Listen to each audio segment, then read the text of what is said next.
So I think so, Devish. Thank you for joining us. And it seems your green screen is working perfectly. So whenever you are ready, we can begin. Hey Shravan, thank you for the introduction. I have the slides, so I'm ready to start whenever you are. All right, I'm gonna try to keep this as short as I can. So thank you everyone for joining us today. I hope you have a very fruitful and prosperous prep session after this. And honestly, whatever aspirations you have out of law, I hope you get as much of it as you possibly can. And if there's anything that we can do to help you along with the journey, we're happy to talk about that, and that's what we're here for. So in short, I've studied in Delhi. I went to Vasant Valley School.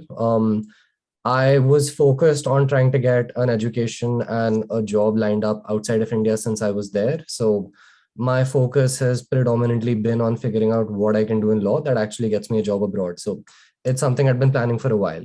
Um, while I was at Vasant Valley, I played a squash pretty seriously. And while playing squash, it just gave me a decent amount of exposure to generally like international student admissions, what it takes, what people think about, how people go about applying, all of that. Um, when I decided to do law school in India, Manu Law Classes was honestly the first and best resource space that I had. I think we just had one batch that year. So I very conveniently used the facility from 9 in the morning till about 7 or 8 p.m. most nights.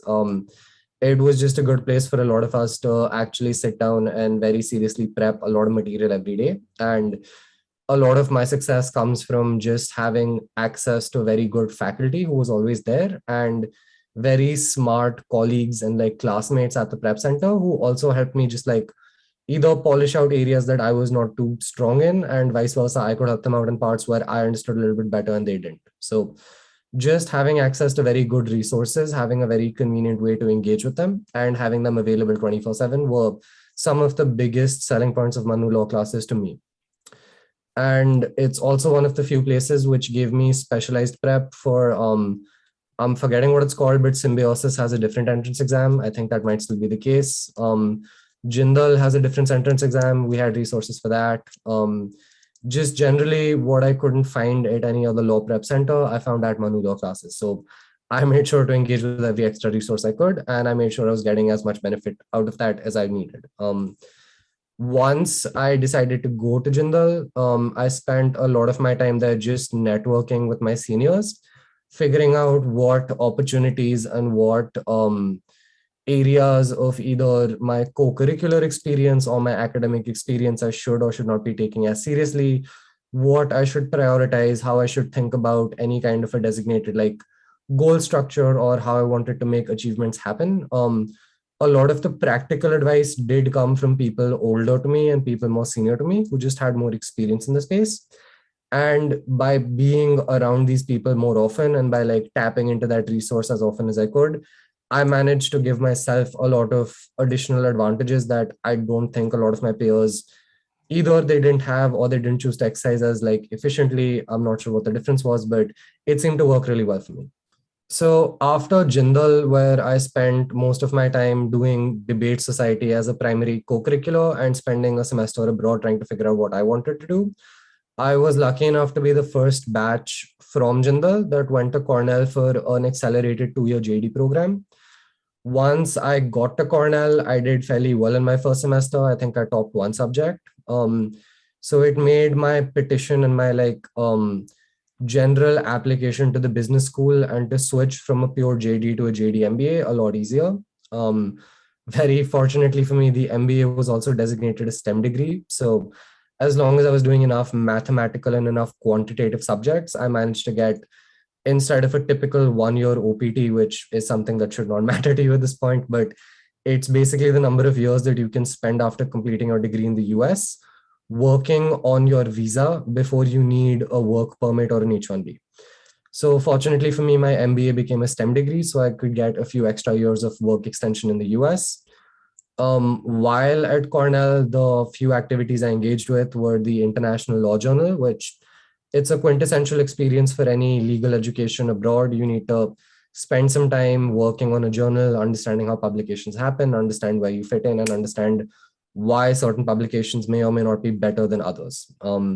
something that I personally found very valuable was the Entrepreneurship Law Clinic, which effectively let me counsel small businesses in and around upstate New York and New York City while still being at the law school. So that was a very hands-on, very practical, very useful training process, which ran about a year because I only got into the clinic in my final year. Similarly, Big Red Ventures is Cornell's venture fund. It's a $2 million fund. And as a fund manager, I spent a year trying to find suitable investments and then trying to convince all the other fund managers that it was also a suitable investment. And I think we did get I think about 3, maybe 4 investments out that year. So it was a really good year for us. And more recently, I started work at Wilson Sonsini San Francisco, where I was lucky enough to clear the California bar exam last week. And earlier this year, Wilson Sonsini filed for my H-1B, and I was lucky enough to get through the lottery. So now I'll be working here for at least the next half decade, if not significantly longer. So in short, that is what I have been up to since 2014 now. And I would love to hear if anyone has questions about any of what we just covered, because that's a lot of material. And I'm sure there are a lot of people who have very different ideas on what they would like to do with law and where they might start putting in some effort or what they might start thinking about to actually give themselves enough lead time to get there. So if anyone has questions, happy to talk about any part of this. So I think Divij has been very humble about some of the pointers that he didn't mention. So he got 100% scholarship at Jindal, and now he's working in San Francisco. And I didn't know that he just got his H-1B visa, which is a nice thing to have. And Yeah. now he'll be able to work there for at least 5 years. That's a great thing. That basically means that Divij will now be set in the US, and I'm pretty sure that he'll be getting a green card in the next 2 to 3 years as well. Fingers crossed, if I can get a green card, this will all be worth it. But I don't want to jinx that yet. Right. And for the rest of you, I think so. Divij is done with this presentation, and there was a very good presentation, I would say. And now the floor is for all of you. And if you are like not really able to ask questions, I'll probably start asking questions. But since the session is for you, not for me, so I'll appreciate and I'll encourage all of you to start asking questions. And even though he has gone through the process 7 to 8 years back, I am still sure that a lot of memories are still fresh in his mind. He can still guide you very well on a very basic level. So with regards to if you are planning to go for Jindal, LSAT or CLAT, ALET, he's in a very good position to help you guys. So feel Yeah, free. like, Yeah. oh, sorry, just to add to that, I took all of the law entrance exams. I don't think there's any entrance exam I didn't sign up for. So if you want any specific advice, I'm happy to talk about my process and what you may or may not like gain from that.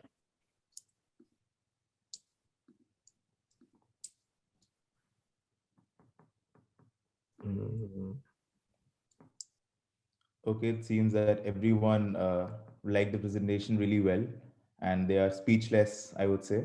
But I would suggest that, okay, probably a better way to do is if I can, just start randomly take names maybe, and then if Oh yeah, anyone go is for it. comfortable, you can just start asking questions. I think so. The first name that is popping in front of me is probably Dipanshi. Okay, Shivli, you just commented. So Shivli, you can switch on your audio. That is a better way to do it, and you can switch on your audio, and then you can ask the question if you want to.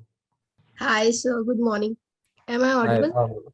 yeah, you're audible. And also, you don't need to call us sir. Like, I'm 26. I'm too young to be called sir at this point, but please go ahead. Okay. So, can you guide us that how could we manage our subjects while our CLAT preparation? So for me, I took the SAT subject tests. So for me, luckily, English comprehension and math were not a problem. I'd honestly recommend just sitting down and very honestly understanding which subjects you can spend the least amount of time on to get the most points in. So going from like, let's say 0 in GK to like a 60% in GK is something that will not take too many hours, but then getting from a 60% in GK to like an 80% in GK, that's a big time commitment. So I'd say prep smart and just try to understand where you can get the most points, because at the end of the day, as long as you can score higher than the other people who are trying to take the same exam, that is going to create a bigger impact than just being really good at like 1 or 2 things. So that will be an individual process, but I'd say generally just try to see how you're scoring across all different sections and see which areas you can work on the most. And generally, as a guiding principle, that has served me pretty well through most examination periods that I've taken. But if there are any follow-ups or there's anything specific, like happy to talk about that. Great, Shibli. So basically, Devesh Shibli is one of our top students, and hence she took the lead again. Okay, so I think so. I was about to point out let's say, invite the other person for the question. So I think the Dipanshi is popping on my screen. So Dipanshi, would you like to ask any questions? So I wanted to ask that how can we manage our time while doing the questions? Because there are 150 questions in 120 minutes. How can we manage? Because they are Um, single 1 minute to attempting a question. yeah, so That's that's all, sir. actually that's a pretty good question. I had a similar problem with the California bar exam. So 50% of our exam is just multiple choice where you're given a full fact scenario and you need to pick one of like 4 or 5 options. Honestly, the best and the only way that I could get my timing down was through a lot of practice. So whether that involves you sitting with question banks or you like going over your past performance, or just the more time you spend forcing yourself to solve these questions quicker and quicker and getting more accurate, the better you'll become. So honestly, like the studying and the content is one aspect of it, but an equally important aspect is just sitting down and practicing so much that the basic strategies or like the basic recall or whatever it is that happens in your brain when you see let's say a logic question or a math question, whatever needs to happen in your brain will start happening quicker if you force it to sit down and time your performance repeatedly. And you have like enough months between now and the CLAT to actually do that. So I would honestly recommend at least once a week or like once a month at the bare minimum, sit down with a full length practice test and try getting quicker at just answering questions. Like there's no easy way to do this, there's no fun way to do this, but if you throw enough volume and enough practice at it, it does get quicker. Okay, thank you, sir. That's very true, Divij. In fact, I think so. This is one of the techniques a lot of exam takers also do apply when they are planning to ace a particular exam. So when you talked about GK from 0 to 60, it's the efforts might be minimal, but when you Yeah. move from 60 to 80, that is where the hard part begins. And that is similar for a lot of exams that are adaptive. Again, CLAT is not adaptive, but at least for the GMAT, which I was also involved in recently, that involved a lot of practice in terms of getting from, let's say, a 700 to 760 for that matter. Hmm. But again, this is about CLAT, not GMAT, so we'll skip that part. So thanks, Dipanshi. And do we have anyone from, I think so we have a few non-students, probably. Do we have anyone from the NLU or anyone who wants to ask a question? Because I see a few people probably from various sources. Hi. Hi, Anjali, please go ahead. I got a question like, what is there any difference between the private universities in India about law and particularly in NLUs? Like difference between them? I mean, yeah, there's definitely a difference. So my flatmate in San Francisco actually has a childhood friend who went to NLS. She's a couple of batches senior to me. Just sitting down and talking to her about the kind of resources and the access you get, it is very different. So, for example, if you're at NLS and you're doing the internal moot court ranking, so you're not doing competitions, you're not going out, you're not doing anything of that sort, you're just giving the internal moot court ranking. You will have a lot of NLS alumni who are at different law firms, who are at different like positions in the legal field. They will understand what that ranking means and they will have a context to judge you on. Now, if you go to a place like Jindal, we may not be there yet because we just haven't had enough alumni and we haven't had enough time. So there will be a difference in the number and types of resources you will have access to. But given that I am currently sitting in San Francisco, it is also worth considering that it's about how you can utilize those resources. So even if you don't necessarily have access to as many alumni or as many opportunities, it's about what opportunities you want access to and how far you're willing to go to actually convert them. So if you're willing to put in more effort, if you're willing to put in more time, if you're willing to network better, there's not really too much of a difference between which law school you start at. Your career is still going to end up the same way. It may take a little bit longer, it may prove like a little bit more difficult, but in the long run, it all levels out. Like there's no difference per se to a private university or an NLU. I have friends from very low ranked NLUs who are doing very fantastic things in life. I knew a debater from a top 3 NLU who is now selling like pastries because he likes doing that more than practicing law. So it's not really about what the college can give you. I think your mindset should focus on what you can actually do with whatever resources you're given access to at whichever college you end up at, because there's no such thing as a bad college. It's just how you work the system to get what you want from it. Yeah. In fact, that's a very nice thing that you said. The person that you're talking about who is now selling pastries, but I'm sure that he or she is doing pretty well, even as a law Dude, he has a student. fantastic business. He's Exactly. making a lot of money. They're great pastries. So the point is that it does not really matter. I mean, it does matter what college you go to. Honestly, it does, but it is just like a launch pad. A launch pad only launches you. Or ultimately, how Yeah. you want to go. It's ultimately that how ultimately the effort that you're putting into the work that you're doing. So college definitely it helps, but ultimately in the long term, it all evens out. Like David said, it's not only restricted to the field of law. It is across all the career paths that you might want to take in the future. So that was a good question, and in fact, a lot of students are, in this dilemma as to what should we go for a NLS, should we go for a lower rank NLS, or should we go for a very high rank private university?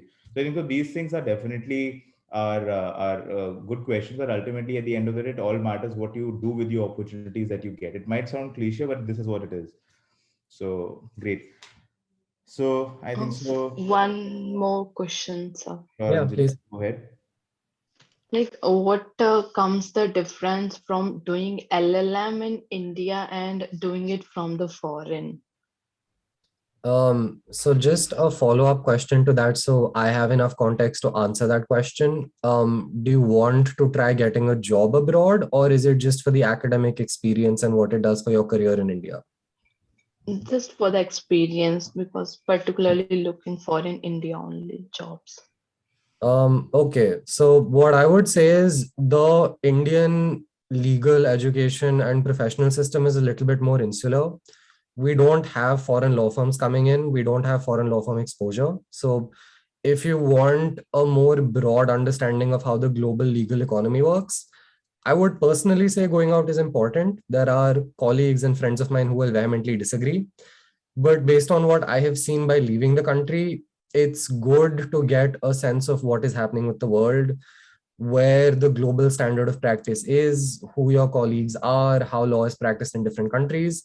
All of these are things which you can't understand if you do an LLM in India. You can get bits and pieces of it, but getting a broader exposure and like feeling for it is just not something you're going to get in India. Like you can get very good at your area of law while staying in India, but if you want to understand what's happening in the legal world more generally, that will be very challenging if you don't leave the country. Like other than that, I don't see any substantive differences between the course content at a Indian LLM or like a foreign LLM. Good morning, sir. Good morning.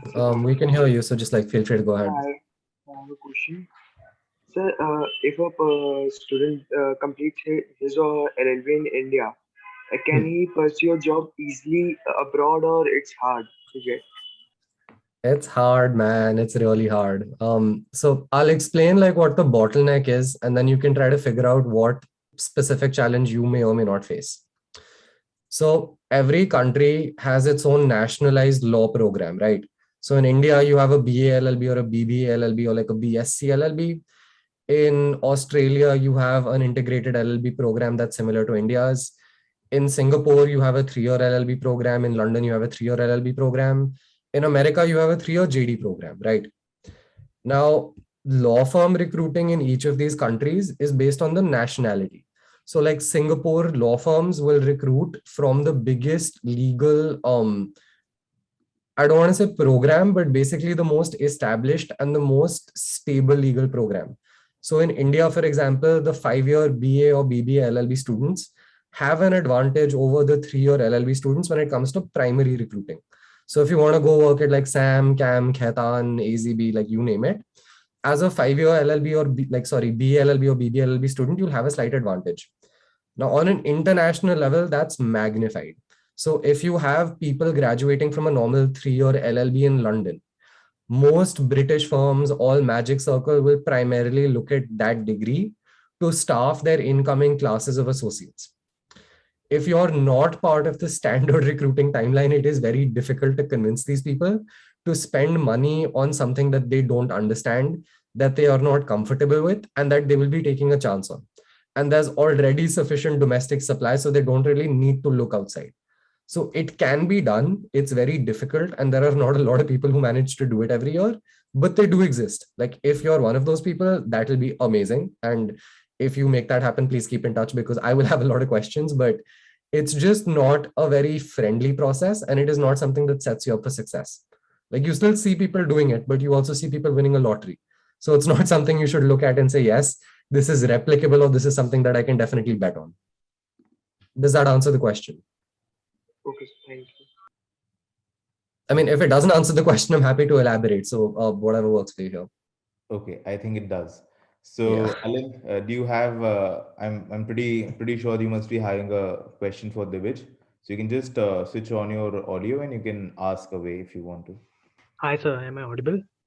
Yeah, you're audible. Please go ahead.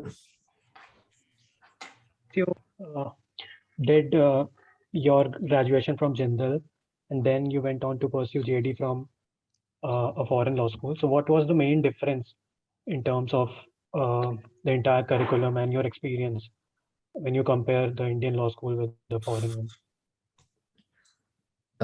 So I can't compare Indian law school with a foreign law school. I mean, this might be different for a place like NLS or NLU Delhi, so please correct me if I'm wrong. The academic culture in India is set up around a 5-year timeline. So you have time to come in, you have time to get comfortable, you have time to figure out what you're interested in, and then you have time to gear up for recruiting. This concept is basically flipped on its head with American like Juris Doctors, because you have 3 years. The only grades that matter are from your first year, and you will have your recruitment right at the end of your first year. So for 1 year, you have a lot of very intelligent people doing basically everything that they can for that 1 year to max out their grades. So the kind of competition and the level of competition that I have seen at a place like Cornell, I don't have a metric to compare it against in India, because I just haven't seen that level of intensity.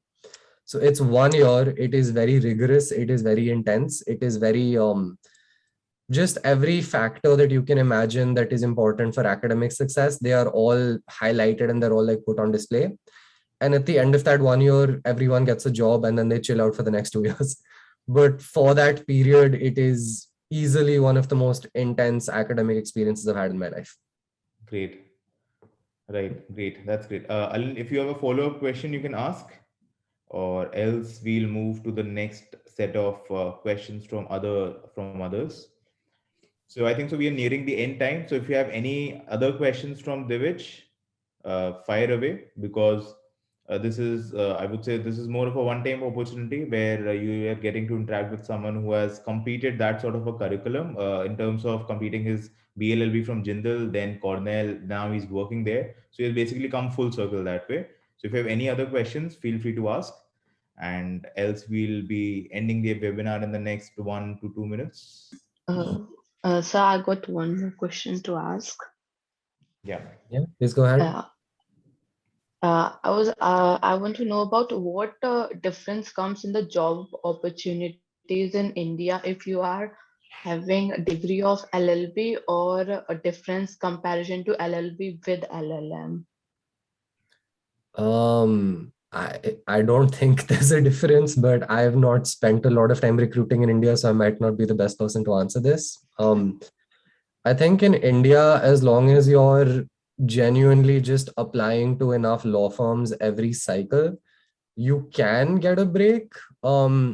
I think that break might come earlier if you're from a better ranked law school or a more well-known law school. If not, I think it just takes a little bit longer, but as long as you're making the effort, most of my classmates who graduated without jobs from Jindal, most of them have gotten to a tier 1 law firm either right out of school or within like a year and a half, or even now, like there's no time limit to it. You can do it at any point in your career. If you're just doing it from a lower ranked school with fewer resources, it may take a little bit longer, but it's definitely doable. Like you don't have to do an LLM for it.